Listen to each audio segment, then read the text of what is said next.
Burnside Village. Yeah, we are. We get an opportunity to come over here and mingle with some of our supporters. Obviously, we've got supporters all over Adelaide and all over the state and hopefully all over Australia and outside. So we like to try and get us out close to them as much as we possibly can. This is one opportunity for us. I guess it fits with the direction the club's going to grow that brand. Yeah, well, look, we have to. It's a national competition and we need to grow our brand as much as we possibly can. And getting amongst the supporters is the best way to do that. Good, solid session this morning. You happy with how the boys moved? Yeah, look, they trained really well. They've been in good form, and they trained well again today, and it was a pretty sharp session. So how about some of those Sora guys, Tringo, Montfrees, Wingard? They all trained pretty well. Yeah, they did. They all got through training really well, which was pleasing. Probably just creates a little bit more of a discussion for us when we go back this afternoon. But certainly Gus was the one who got through as well as anyone, which was a little surprising. You must be ecstatic with how he's sort of recovered from what could have been a pretty nasty hamstring injury. Yeah, it certainly looked like one at the start where it looked like it was going to be a little bit longer than it was, but we've been lucky that the scan showed it up a bit lower than it was, and he's done all his rehab really well, and he's almost basically available this week. How significant was the win last week over the Eagles in your time here? I mean, how did it sort of feel on the trip home? Oh, it's a big win. It's a good win for our football club, but it's only one win in the season. We understand that, but to go over to the West Coast and and win a game over there is a real challenge for most sides. And for us as a side trying to go in a different direction, that's really important for us. Those wins for us, we've had 5 rounds now, and we've had 3 away games, so they're important for us to get a couple of wins on the road for us. Hamish sort of said earlier in the week that it was the start of what shapes to be a pretty telling month with some big opponents, big games. Is that how you see it, or do you just take your one game at a time? Yeah, no, look, we like to take it one game at a time, like everyone would say, and that's what football coaches say. But we understand that we're playing some top sides in the competition coming up in the next month, but every side we play against is a real challenge, and we understand that. At AFL football, as I've said before, it's a really tough competition, and you can't afford to be off on any game, and it doesn't matter whether the ladder says we're playing a lower or a higher side, you've just got to bring your own effort. Ken, how excited is your young midfield about really taking on the best, and I guess the best in good form? Oh, it's a great challenge. We respect the Geelong Football Club. We know how great they've been for a long period of time, and we know the challenges that they provide for us. They've got a great captain in Joel, and Stevie Johnson's in there, and Bartel and Cal. All the players have been there and played lots of football, played premiership football. They're a great footy club, and we're just going to try and give our absolute best to compete with them. Do you sense they're excited about it, and certainly not overwrought about coming up against those champions? Oh, no, look, the competition says you've got to be prepared to go against them, and, we're looking forward to the opportunity. We've played them 3 times, I think, in my time, and, we've been able to get a little closer each time. Hopefully we can get a little closer again this time, and, we'd love to come away with a win, but we understand how big a task it is at the moment, but we look forward to taking that task on. So have you worked out, each time you get a little bit closer, have you worked out sort of where you need to improve to finally get over the line? Yeah, I think every week we play, we look to learn something from every team we play against. So we think we're improving all the time. We need to continue to improve all the time, and that will be every game that we're together. We just have to continually look to improve, and we know that helps you get to the ultimate goal that you're trying to get to. But for us, it's just about continuous improvement.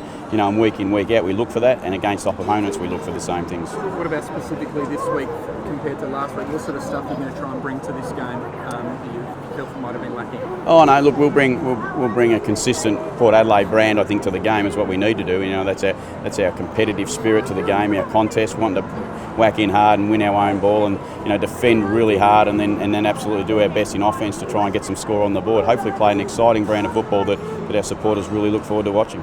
Did the Geelong games, did they feel different to you because of your background as a player? No, not really. No, look, clearly it's a club that I played for and a club that I've had great success at. But now I'm at Port Adelaide. I've been to the Gold Coast, so footy does make you move around quite quickly. And I'm doing everything I possibly can to make sure that Port Adelaide get as good as we can possibly get in for the future and for this weekend. What can we learn from them in terms of sustained success? Because they've been up there for such a long time, haven't they? It just goes to show if you just keep working hard, you do the right things all the time, and you continually look to get better, that you can stay there, and you can if everyone's on the same page. At football clubs, 2004 they played in a prelim final when I was there in my first year, and then it's 2014, and they're on top of the ladder. What a great club they've been.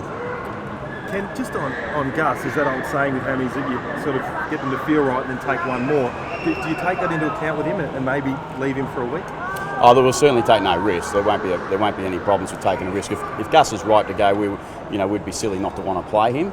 But we're not going to take a risk with Gus. We're probably ahead of schedule. So if we are ahead of schedule, let's stay ahead of schedule, I reckon, and make sure we get him in the best shape we can for the whole of the year, not just for one game. Who makes the call? Selection headaches, just because you've got such a healthy list and you're playing so well. It's a good selection headache to have.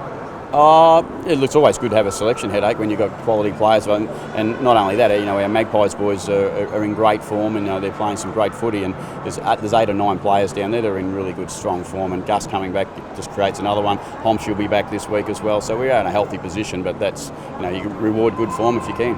It's just the same, Geelong have been up for so long.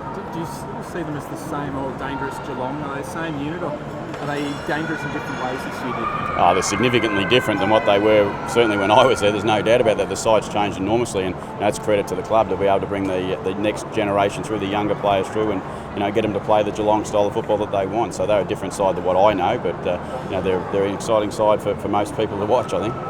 We spoke about the midfield being excited about taking on the best. What about the defenders? Because Tommy Hawkins is up and about. Is there a few putting their hand up for that challenge? Oh, you look at Tommy's it's a great challenge for anyone, but Bobby's our fullback. He's been in really good form himself. He matches up strength-wise for Tommy, and it'll be a great contest. He played on him in the final last year.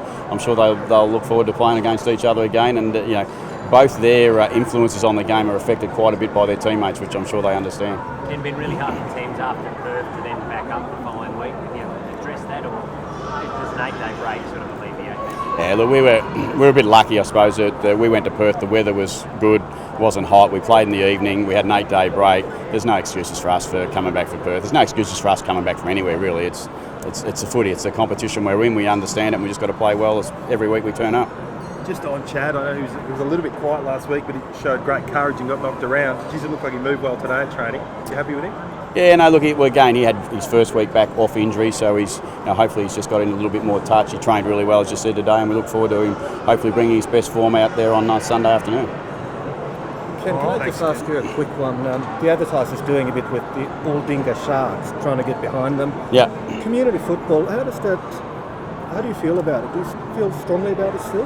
Look, I started struggling clubs. I started in a community football club, and as a coach, and I understand exactly what it's about. I was actually at a club at some point in my career where we had similar sorts of beatings, and you understand it's really hard and it's really tough work sometimes. But I just know you keep at it, you keep working hard, you get the support of your community, and things turn around, and they'll turn around, and you just got to keep working every day to try and improve.